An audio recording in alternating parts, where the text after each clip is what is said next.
Hello students, Parth the learning hub में आपका फिर से एक बार स्वागत है। इसके पहले मैंने क्लास 10th का इलेक्ट्रिसिटी चैप्टर का 2 वीडियो मैंने अपलोड कर चुका है। अगर आप लोगों ने उन वीडियो को नहीं देखा होगा तो बिल्कुल आप दोनों वीडियो को देखिए पहले, तो थोड़ा ज़्यादा क्लियर होगा। और पिछले दोनों वीडियोस में मैंने इलेक्ट्रिसिटी क्या है, व्हाट इज इलेक्ट्रिसिटी, उसको मैंने इंट्रोड्यूस कराया। कैसे हम लोग उसमें देखें कि इलेक्ट्रिसिटी जो है स्टडी ऑफ चार्जेस है और चार्जेस कैसे एग्जिस्ट करते हैं, और चार्जेस के एग्जिस्टेंस के हिसाब से हम लोग इलेक्ट्रिसिटी को 2 अलग ब्रांचेज में डिवाइड किए थे, करंट इलेक्ट्रिसिटी एंड इलेक्ट्रोस्टैटिक्स। जैसे इलेक्ट्रोस्टैटिक्स क्लास 12th में आपको मिलेगा, और यहाँ हमें करंट इलेक्ट्रिसिटी के बारे में पढ़ना है। उसके बाद मैंने चार्ज को डिफाइन किया, चार्ज के प्रॉपर्टीज के बारे में क्लियर किया है पिछले दोनों वीडियोस में, इसलिए आप लोग पिछले दोनों वीडियोस को देखिए।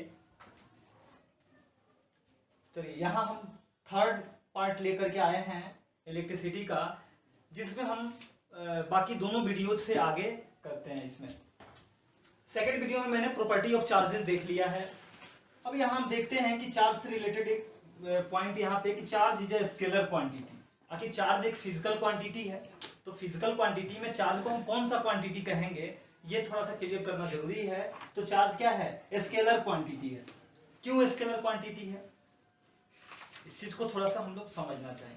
और इसको समझने के लिए हम एक कॉन्सेप्ट आपको क्लियर कराने जा रहे हैं। इस कॉन्सेप्ट को ध्यान से देखिएगा, ऐसे आगे भी काम देगा। जैसे कोई भी मेटल, आपको पता है कि इलेक्ट्रिसिटी कंडक्ट वही करेगा जिसमें चार्जेस फ्लो करेंगे, नहीं। और चार्जेस फ्लो ऑफ चार्जेस कैसे होता है? तो फ्री इलेक्ट्रॉन कैरियर की वजह से होता है। इलेक्ट्रॉन्स, आपको पता है कि फ्री इलेक्ट्रॉन्स होते हैं कंडक्टर्स में, जबकि इंसुलेटर्स में फ्री इलेक्ट्रॉन नहीं होते हैं। और जिसमें फ्री इलेक्ट्रॉन होगा उसी में चार्ज फ्लो कर पाएगा। और मेटल जो है इलेक्ट्रिसिटी को कंडक्ट इसीलिए करता है क्योंकि उसमें फ्री इलेक्ट्रॉन होता है। और फ्री इलेक्ट्रॉन है क्या? तो जैसे कि मैंने आप लोगों को बताया पिछले वीडियोस में कि किसी भी मेटल को इलेक्ट्रिसिटी कंडक्ट करने के लिए उसमें फ्री इलेक्ट्रॉन्स होना चाहिए। और उसको समझने के लिए मैंने स्ट्रक्चर ऑफ एटम को क्लियर किया। स्ट्रक्चर ऑफ एटम क्या होता है? एटम के स्ट्रक्चर में आपने देखे कि एटम में आपका इलेक्ट्रॉन, प्रोटॉन और न्यूट्रॉन होता है, जिसमें न्यूक्लियस, एटम के न्यूक्लियस में प्रोटॉन और न्यूट्रॉन होता है, और न्यूक्लियस के आउटर जो भी ऑर्बिट होता है उस ऑर्बिट में इलेक्ट्रॉन मूव करता है। नहीं, कोई भी चीज किसी भी ऑर्बिट में मूव करता है तो इसके लिए वहां पे एक फोर्स काम करता है।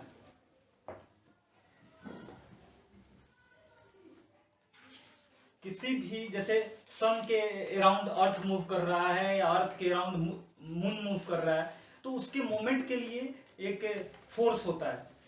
एक्चुअली जो फोर्स सेंटर की तरफ लगता है, और उसको हम लोग सेंट्रीपिटल फोर्स बोलते हैं।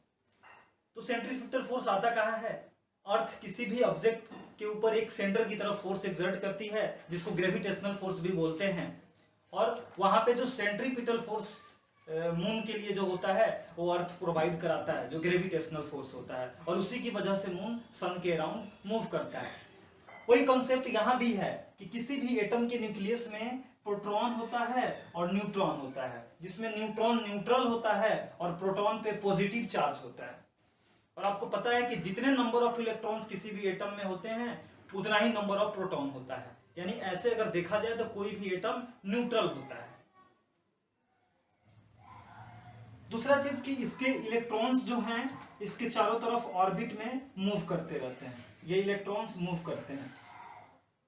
और इलेक्ट्रॉन्स पे जो सेंट्रीपिटल फोर्स प्रोवाइड कराता है वो प्रोटॉन कराता है। आपको पता है कि unlike charges attract each other. Charge के प्रॉपर्टी में आपने देखा था कि अनलाइक चार्जेस एक दूसरे को अट्रैक्ट करेंगे, और यहाँ पे ये प्रोटॉन जो है इलेक्ट्रॉन पे फोर्स, सेंट्रीपिटल फोर्स प्रोवाइड करता है, जिसकी वजह से इलेक्ट्रॉन मूव करता है।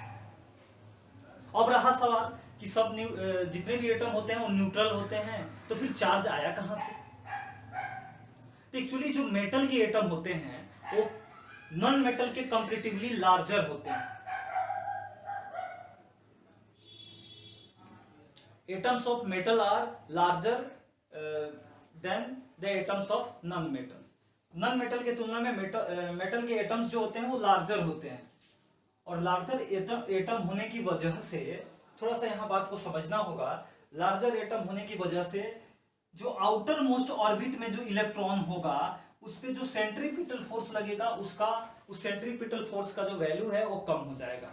सीधी सी बात है कि ये प्रोटॉन इस इलेक्ट्रॉन पे जो फोर्स लगाएगा उस फोर्स का जो मैग्नीट्यूड है वो कम हो जाएगा, और इस वजह से ये इलेक्ट्रॉन जो होता है मूव करते करते ये इलेक्ट्रॉन ऑर्बिट से बाहर चला जाता है, क्योंकि इस पे सेंट्रीपिटल फोर्स कम लग रहा है। और ऐसे ही इलेक्ट्रॉन्स को हम लोग फ्री इलेक्ट्रॉन्स बोलते हैं।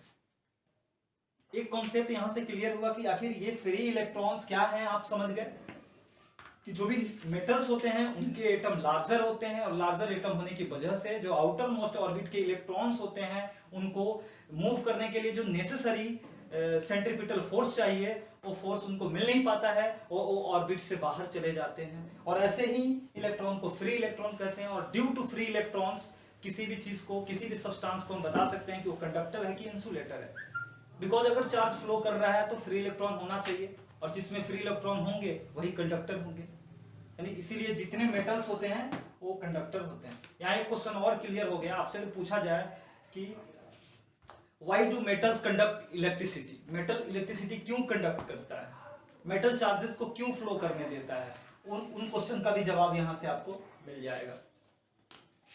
तो हमने अभी फिलहाल आपको ये बताना था मुझे कि चार्ज स्केलर होता क्यों है। तो ये चीज तो आपको समझ में आ गया कि फ्री इलेक्ट्रॉन क्या है। तो यहां से हम देखते हैं, कोई भी जो मेटल होता है, अगर हम ऐसे लिए, उस मेटल को लिए, मतलब इसमें अगर सेल वगैरह कनेक्ट नहीं किए हैं, तो ये मेटल अगर वायर है, यानी ये क्या है, अभी हम आपको बताया कि कोई भी सब्सटेंस न्यूट्रल होता है, तो ये न्यूट्रल है। और जब न्यूट्रल वायर आप ले रहे हैं, मेटल का वायर, तो इसमें जो भी चार्जेस होते हैं वो चार्जेस रैंडमली मूव करते हैं। ये कॉन्सेप्ट दिमाग में रखिएगा। इसमें जो भी चार्ज होगा, नेगेटिव चार्ज, जनरली हम लोग इलेक्ट्रॉन के बारे में सोचेंगे, जो भी इलेक्ट्रॉन होगा या नेगेटिव चार्ज होगा वो रैंडमली मूव करता है, उसका कोई डायरेक्शन नहीं होता है, बिल्कुल इसमें चारों तरफ रैंडमली मूव करता है। और हाँ, जैसे ही इसमें हम लोग सेल को कनेक्ट करेंगे, जैसे ही सेल कनेक्ट किए, वैसे ही ये इलेक्ट्रॉन्स नेगेटिव टर्मिनल से पॉजिटिव टर्मिनल की ओर मूव करना स्टार्ट कर देगा। यानी इलेक्ट्रॉन के मूव करने का जो डायरेक्शन होता है वो कहां से कहां होता है, नेगेटिव टर्मिनल से पॉजिटिव टर्मिनल की ओर ये इलेक्ट्रॉन पास करना शुरू हो जाएंगे, और इस पे चार्ज क्रिएट हो जाएगा, और यहां से इलेक्ट्रिसिटी प्रोड्यूस हो जाएगा। बट अगर इसको सेल से हम कनेक्ट नहीं कर रहे हैं मेटल को, तो इस मेटल से इलेक्ट्रिसिटी इस मेटल के जो भी चार्जेस होंगे वो रैंडमली मूव करेंगे, इनका कोई फिक्स डायरेक्शन नहीं होगा। यानी यहां से आप समझ सकते हैं कि सेल कनेक्ट करने पर इलेक्ट्रॉन का डायरेक्शन आ जा रहा है, नेगेटिव टू पॉजिटिव, लेकिन अगर सेल कनेक्ट नहीं कर रहे हैं तो ये रैंडमली मूव कर रहा है, कोई फिक्स डायरेक्शन नहीं है। यानी यहां से आप क्लियर कर सकते हैं कि चार्ज जो है वो क्या है, स्केलर क्वांटिटी है। चलिए हमने देखा, अब यहाँ पे हमें देखना है कि substances can be classified into 3 categories on the basis of flow of electric charges through them. जितने भी सब्सटेंसेस होते हैं, आपने देखा कि सबके सब न्यूट्रल होते हैं, बट जो फ्री इलेक्ट्रॉन जिसमें होते हैं, और फ्री इलेक्ट्रॉन को हम लोग चार्ज कैरियर भी बोलते हैं, तो जिनमें फ्री इलेक्ट्रॉन्स होंगे वो इलेक्ट्रिसिटी कंडक्ट करेगा, वो चार्जेस को पास करने के लिए अलाउ करेगा। तो हम लोग देखते हैं कि सब्सटेंसेस जो है वो चार्जेस फ्लो करने के हिसाब से सब्सटेंसेस को 3 कैटेगरीज में क्लासिफाई किया गया है। पहला है कंडक्टर्स। कंडक्टर्स जैसे आपको हमने बताया कि मेटल्स इलेक्ट्रिसिटी क्यों कंडक्ट करता है, फ्री इलेक्ट्रॉन्स उसमें कहां से आता है, ये चीज मैंने क्लियर किया। चलिए तो यहां पे हम लोग कंडक्टर्स देखते हैं, कंडक्टर्स आखिर होते क्या है। Materials that allow charges to flow through them, यानी जो वैसे मटेरियल्स जो चार्जेस को अलाउ करते हैं पास करने के लिए, उनको कंडक्टर्स कहा जाएगा। यानी कंडक्टर्स क्या होंगे, जिसमें फ्री इलेक्ट्रॉन होगा, वैसे मटेरियल जिसमें फ्री इलेक्ट्रॉन्स होंगे उनको हम कंडक्टर कहेंगे। और इसका एक रीजन हम आपको समझाएं अभी कि वैसे जितने भी मेटल्स होते हैं उनके एटम्स नॉन मेटल के कंपैरेटिवली लार्जर होते हैं। ये भी एक वजह है कि फ्री इलेक्ट्रॉन उसमें होता है और चार्ज पास करता है। यानी कंडक्टर आप समझ गए। कंडक्टर्स के एग्जांपल्स में हो जाएंगे मेटल्स, एलॉयज, इलेक्ट्रोलाइटिक सॉल्यूशंस। जितने भी मेटल्स होते हैं, एलॉयज यानी मेटल्स में और भी सब्सटेंसेस मिला करके मिक्स करके उसको एलॉयज बनाया जाता है। फिर होता है इलेक्ट्रोलाइटिक सॉल्यूशंस। कुछ ऐसे सॉल्यूशंस क्रिएट करते हैं, जैसे आप देखते हैं कि प्योर अगर हम लोग वाटर लेते हैं तो वो इलेक्ट्रिसिटी को कंडक्ट नहीं कर पाता है, लेकिन वहीं वाटर में इम्प्योरिटी मिला देने से वो कंडक्टर बन जाता है, इलेक्ट्रिसिटी को पास कराता है या चार्जेस पास कर सकते हैं उससे। ये हो जाएगा। अब इंसुलेटर्स, दूसरा टाइप हुआ आपका insulators. Materials that don't allow charges to flow through them. वैसे मटेरियल्स जो चार्जेस को पास नहीं करने देते हैं वो हो जाएंगे आपके इंसुलेटर्स। और इंसुलेटर्स का बहुत अच्छा एग्जांपल आप नॉन मेटल्स हो जाएंगे, जितने भी ग्लास, रबड़, प्लास्टिक, नाइलॉन और पोर्सिलियन। पोर्सिलियन क्या होता है? जनरली चीनी मिट्टी। चीनी मिट्टी यानी जैसे आपने फ्यूज देखा होगा, जो बोर्ड वगैरह का जो मेन फ्यूज होता है वो एक्चुअली फ्यूज वो चीनी मिट्टी का बना होता है, पोर्सिलियन का बना होता है। तो ये सब चीजें हैं जो कि चार्जेस को अलाउ नहीं करते हैं, क्योंकि इसमें फ्री इलेक्ट्रॉन नहीं होता है जो कि चार्ज कैरियर है। फ्री इलेक्ट्रॉन जब होगा ही नहीं, क्यों नहीं होगा? क्योंकि इसके एटम जो होते हैं वो स्मॉलर होते हैं। अब आप यहां से एक चीज समझ सकते हैं कि जिसके एटम अगर स्मॉलर होंगे, जिसके एटम स्मॉलर होंगे उसमें प्रोटॉन और इलेक्ट्रॉन के बीच में जो फोर्स चाहिए, इलेक्ट्रॉन को मूव करने के लिए जो फोर्स अलाउ करता है, सेंट्रीपिटल फोर्स, वो सेंट्रीपिटल फोर्स यहाँ स्ट्रॉन्ग होता है, क्योंकि ये प्रोटॉन और इलेक्ट्रॉन के बीच का डिस्टेंस कम होता है। इसके आउटर मोस्ट ऑर्बिट जो होते हैं कम होते हैं, और यही वजह है, आउटर मोस्ट ऑर्बिट नियरर होते हैं सेंटर से, और ये वजह है कि यहाँ से इलेक्ट्रॉन फ्री नहीं हो पाता है और ये चार्जेस को फ्लो नहीं करने देते हैं इंसुलेटर्स।